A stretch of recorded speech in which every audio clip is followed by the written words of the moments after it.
For me, in business, I asked this question the other day. I'm so curious to get your thoughts on this. For the longest time, when I got into business, I was, a younger guy, 21. I'm like, okay, very coachable. Tell me, what do I got to do? I'm a coachable guy. What do I got to do? I'm a coachable guy. Super coachable. I want to make money. I'm sick and tired of being broke. My dad's at the 99 cents. Too many heart attacks. I want to get out of this. So I'm like, hey, Patrick, basic stuff. When you're doing business and you're talking to rich people, I'm Morgan Stanley Dean Witter. Never talk religion. Never talk politics. Never talk sex. Just don't talk about those three things. I said, okay, guess what? Never talk politics, never talk religion, never talk sex. No problem. We're going to business. So what do you think about the political climate today, Patrick, David? Oh, what do you think? Well, I think this is, but what do you think, Patrick? I don't know, quite frankly, I think I'm trying to figure it out for myself right now, but we'll see what's going to happen, whatever way you're deflecting and you kind of go on your phone. Hey, what do you think about God? What is your opinion on Islam or Muslim? Well, for me, you deflect that. Eventually you're sitting there, you're like, the people that I know at that level want to talk about those three topics. Now, sex is maybe off camera and they're kind of having fun with it, but they want to talk about politics and religion. So we, for the longest time, have been silenced, and now the ESG community, all this time they've told us to stay quiet, and they're saying what? They're talking politics, they're talking religion, and they're talking sex. Sex the way through LGBTQ, what's wrong with that? What's wrong with it? It's normal, it's normal, it's normal. No, it's not normal. Well, listen, you guys shouldn't talk about politics and sex and religion, shouldn't be doing that. And then you see this one, during COVID, one pastor, Australia, a Syrian man, I don't know what his name is, Vinny. What's his name? The Syrian pastor, priest from Australia. And he was fighting all the anti-COVID guidelines, and his stuff is going viral. He's doing this. And you've seen these messages. Some of the people that stood up, they stood up because they feared God, okay? And for you, with your life, it's been interesting watching you go through your evolution of your faith. Pre-2022, former atheist, couple of the things you've said in the past, God isn't real because you can't prove it. Okay, kind of like, that was more the Malcolm X argument, right? Bad things happen to good people and good things happen to bad people far too often for God to exist. I'm the center of my universe. That's pre-2020. Then gradually you start talking about Christianity and, in 2020 you made a video announcing that you were wrong about what you had said previously about God, right?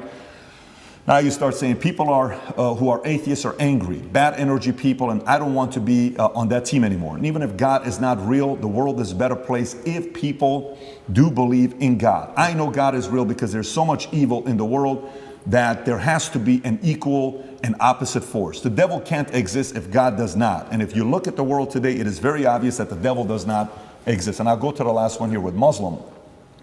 Quotes from you. Christians don't have a religion anymore because they tolerate everything and stand for nothing.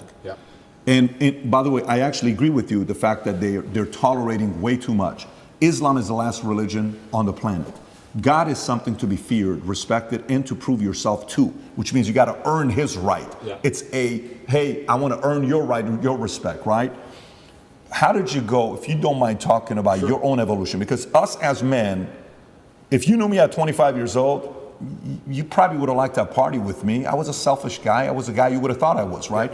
And we go through this phase of where the selfishness kind of comes down a little bit. You still need to be selfish because you need to be driven, but to the point where you're like, listen, man, I got to really do something. And then somehow, some way, God enters. What's been your evolution of your faith, and where are you at today? I think Newton's, his third law, equal and opposite force, what you just said there is absolutely true. There has to be equal and opposite force to all the evil in the world. And the equal and opposite force to all that evil has to be God. And I've talked about this at length even with atheists, and I try and say that regardless of whether you're an atheist or not, you're thinking of God as a man in the sky, but you need to think of God as a concept as a whole. And once you do that, it's impossible to accept that he doesn't exist, right? I said to the atheists, I said, let's say there was 2 islands. You're shipwrecked, right? And there's 2 islands. Both of them are full of savages.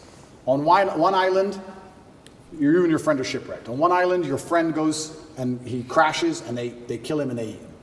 And you go to another island and they want to kill you and eat you, but they don't because it's against their religion. Did God save your life? Who cares? Who doesn't even know the name of their God? But their God said, don't kill shipwrecked survivors. And now you're alive. So their God saved your life. The concept of God in and of itself saved your life. You owe God just for the concept of it, the idea of it. So even the idea of opposing evil as a whole is a belief in God. So you're either an evil person or you believe in God in some regard. And then once I understood that there had to be an equal and opposite force, I was raised Christian. I live in a Christian nation. Romania is actually, I think, the second or third most Christian country on earth. It's a very Christian country here. It's churches everywhere. They strongly believe. And that's where I began my journey. But I always had a very healthy respect for Islam because I understand that to a degree, to have a religion at all, you have to have an intolerance to a degree. Because without an intolerance, you don't have rules. You don't have laws. You don't have any, like you said, you have to earn God's respect. If you're a religion which is tolerant of everything, then you don't have to earn God's respect. You can be a bad person and do bad things. God loves me, so it's fine. Well, no, it's not, because that's not the point of the religion. So then you extrapolate that out, and I was sitting and thinking, well, what's the primary function of a religion? And the primary function of a religion, I don't believe is the religion exists so I can live forever. I mean, that's a nice thought. But I think on a macro level, the primary objective of a religion is to restore and contain some degree of traditional value within the society. How do you judge, let me change the way I worded that. How do you judge the success of a religion? I don't think you can judge it by the number of people who join it, because there's lots of people who are Catholic who don't act Catholic. They don't act in any way particularly Christian. Anyone can say they're something. You can walk into a strip club and everyone says they're Christian. It doesn't mean anything, right? So how do you judge the success of a religion? Well, I like to think the best way to judge the success of a religion is how successful is it at fighting evil? How successful is it at preserving the morality of a population in X parameter, in X geographical area? So when you look at it from that way, you can't say that Islam isn't the most successful religion on earth. It's the most successful in regards to opposing evil. It's the most successful in regards to opposing its differing viewpoints. It's the most successful in regards to having people act within the limits and the confines of what it finds to be moral and good to God. It's the most adhered to. It's the most feared. It's the most respected in most forms. And then also I'd like to think... I would say it's the most feared. Yeah, it's the most feared. But what is respect without fear? Do we respect men we don't fear? If there's a man who could do absolutely nothing to you on any level at all, you might be nice to him, sure, because we're not bad people. But would you really respect him? If you could take his chick in front of his face, set his car on fire, and he wouldn't do a thing, you wouldn't respect him. You might be nice to him because we're not bullies, but you wouldn't respect him. Respect and fear are linked. They're not always the same thing, and you can maybe have fear without respect, but it's very hard to have respect without fear. And also, I heard someone say once that we see the world as we see ourselves. If you're a thief, you think everyone's a thief. If you're a liar, you think everyone's a liar. And I kind of agree with that. I understood that. I also like to think we see religion as we see ourselves. I like to see myself as a person whose respect you have to earn. I like to see myself as a person who has strong, rigid boundaries. I like to see myself as a person who will stand up and say, no, that's wrong. I like to see myself as a person who's not afraid of being shamed by whatever community for saying, I don't agree with that particular ideal. I like seeing myself that way. So if I'm going to see myself that way, then I'm going to naturally align with a religion that operates within that form. So when I say Islam is the last religion on earth, I say it because it seems to be the only one who will stand up and say, no, we don't care. No, that's not what the book says. No. I was raised Christian, and Muslims as a whole, we have no problems with Christians. None at all. I don't want anyone to think I'm anti-Christian, like I dislike Christians. We don't have a problem with Christians. We believe in a lot of the same things. We believe in Jesus. We put more respect on the name of Jesus than most Christians do. I just don't like the idea of people saying they're a Christian and saying, but because I'm a Christian, I can do whatever I want and throw all the rules away and none of it matters. Because once you have that level of tolerance, you no longer have a religion. Islam seems to be the last religion left with parameters. If you don't have parameters, you don't have a religion at all. So the closer I found myself to God, the closer I found myself to Islam. That's just how it ended. And Andrew, speaking of fear, one could argue that Islam these days, certainly in the last 20 years with the war on terror, they've also been the most vilified. Absolutely. Right? So, you know, everything that we've seen happen with extremism and everything that's going on all over the world, how are you grappling with that? You've been a Christian for years now, Islam, everything. And you know what, that's such an interesting question, because when I was younger, especially when I was an atheist, I would sit and think, people are really doing terror attacks and doing all this crazy stuff because, you know, they're upset over a cartoon. That's so stupid. And nobody should kill anybody. Nobody should kill anybody. Charlie Hebdo, everything. Nobody should kill anybody. Nobody should kill anybody. I'll make that very clear.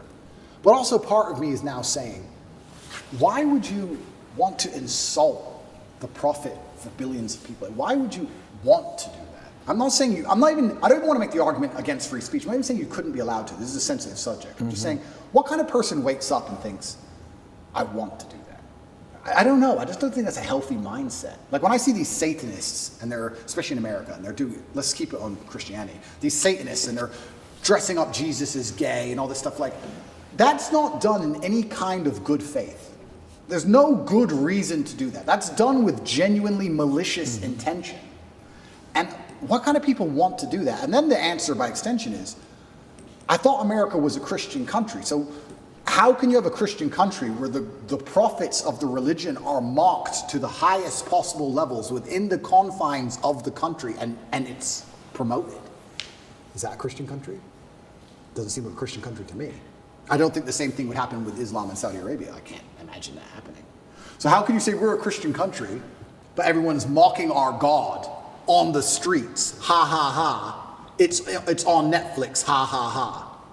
That's not a Christian country to me. So if you're not a Christian country, then where's the religion? The religion's supposed to enforce certain boundaries. You're supposed to at least show it respect, you know? And it's also kind of interesting because in Christian countries, there's more respect for Islam than there is for Christianity.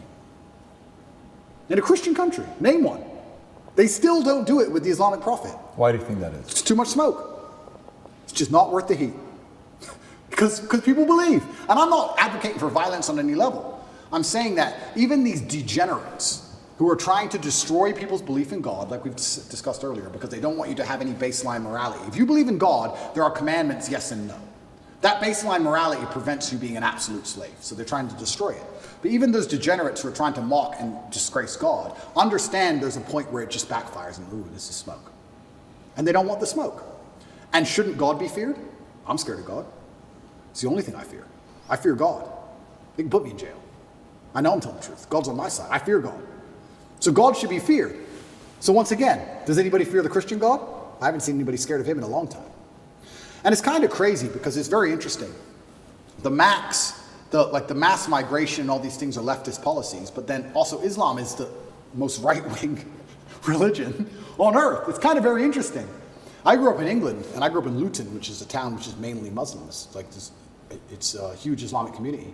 And there was a bunch of English people who were complaining about there's too much immigration, we're losing our culture, and I understood their point absolutely. But these are the same people complaining about all the left-wing LGBT in schools and all these issues. And I was like, the only allies you have against this are the Muslims. They're the only allies you have in any of this. The Christians don't protest against any of this stuff. There's very few Christians who will get up off their ass and complain. In fact, I saw on Twitter yesterday, one of the churches was lit up in rainbow. I have nothing against gay people. I don't care. And that's actually another point I want to make into about this thing.